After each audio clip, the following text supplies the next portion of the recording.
As the school year ends, we would like to take the opportunity this afternoon to briefly discuss Maryland's Race to the Top application, and also to share with you the perspectives that public educators, school educators in particularly, have on the final product.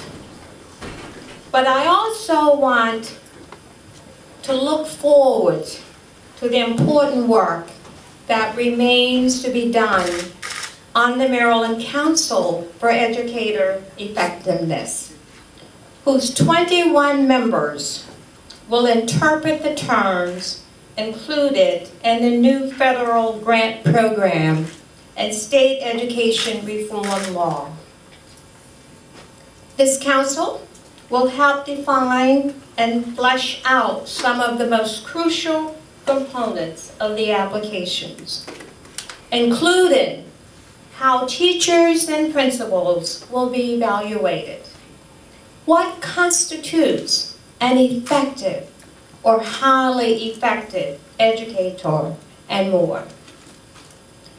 MSEA have submitted a list of names for consideration as appointment to the council. This list consists of state educators who have an understanding of teaching and knowledge and expertise about the evaluation process, as well as a special education representation. Nearly 1/3 of the council's members will be educators. We expect that they will have a major role in the council's deliberations. We will fully support the selected members and the work that they will do as part of the council. Education reform will be squarely on the council's agenda in the coming months, just as it will be on ours. MSEA believes that education reform is most effective when there is a proactive change that collectively considers academic, social, and personal factors in student achievement. Therefore, MSEA and our local affiliates want to be sure that the evaluation regulations stemming from the Race to the Top application and the Maryland Council for Educators' Effectiveness reflect a research-based, educators-informed vision for student achievement. We want to stress the importance of collaboration at all levels with key stakeholders as we commit to genuine education reform and continuing to improve the quality of our children's education. We need to be certain that evaluation systems take into account all of the academic, social, and personal factors that impact student achievement. And we must be sure that an evaluation system is valid, research-based, fair, collaboratively developed, and reasonable.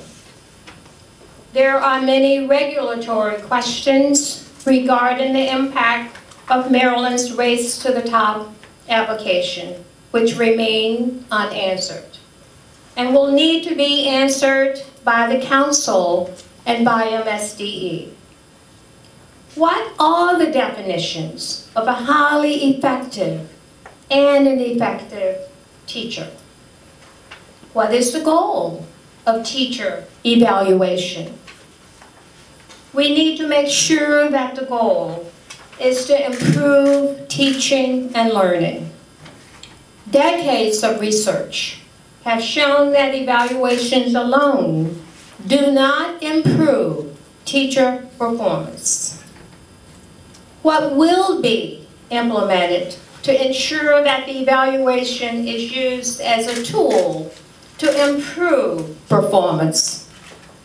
What kind of follow-up and professional development will be available following evaluations so that teachers may increase their effectiveness? What is the impact of increased testing on teaching and learning time? These are the questions that we will continually ask.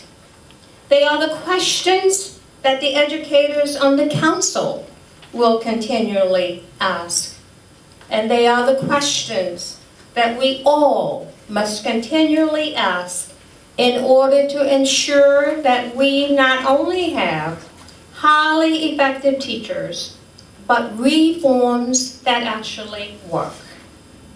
We must be sure that research guide our reforms and the work of the council. We support multiple measures to determine what is going on in the classroom. A single test will not do that. And it should be noted that any test used to inform and improve teacher effectiveness need to have multiple years of data to be effective. MSEA supports accountability that focuses first and foremost on improving the instruction of our children, education that they receive.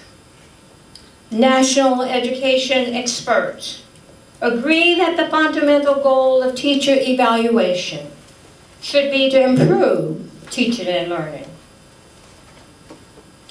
Our system as proposed by the RTT application that put even greater reliance on standardized test scores for evaluating teacher quality and student learning is not supported by majority research.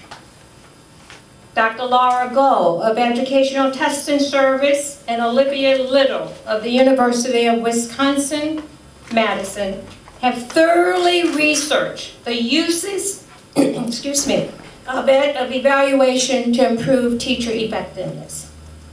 They argue, and I quote, "No test score is going to help a teacher get better," end of quote. The fundamental goal of teacher evaluation should be, and I will say that again, that it should be to improve teaching and learning. That is why the measures used and the evaluation systems themselves are so important. You can find greater details on their research in your press packet. We appreciate the work that Governor O'Malley and his staff have done on our state's Race to the Top application.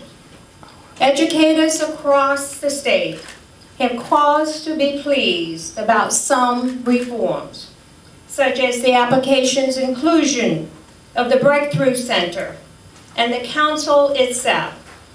Yet, the application presents serious concerns, including a lack of meaningful collaboration, an ever greater reliance on high-stakes standardized testing, and a controversial overhaul of teacher and principal evaluation systems. We want you all to know that we support reforms that benefit all students, in particularly those students that are in our most challenging schools. We remain committed to closing achievement gaps and to making sure that our children will continue to have access to quality and effective teachers. Yet we are committed to ensuring that the state's changes do not negatively affect the reforms already going on at local levels, and that the unique concerns of every child in every county will be met.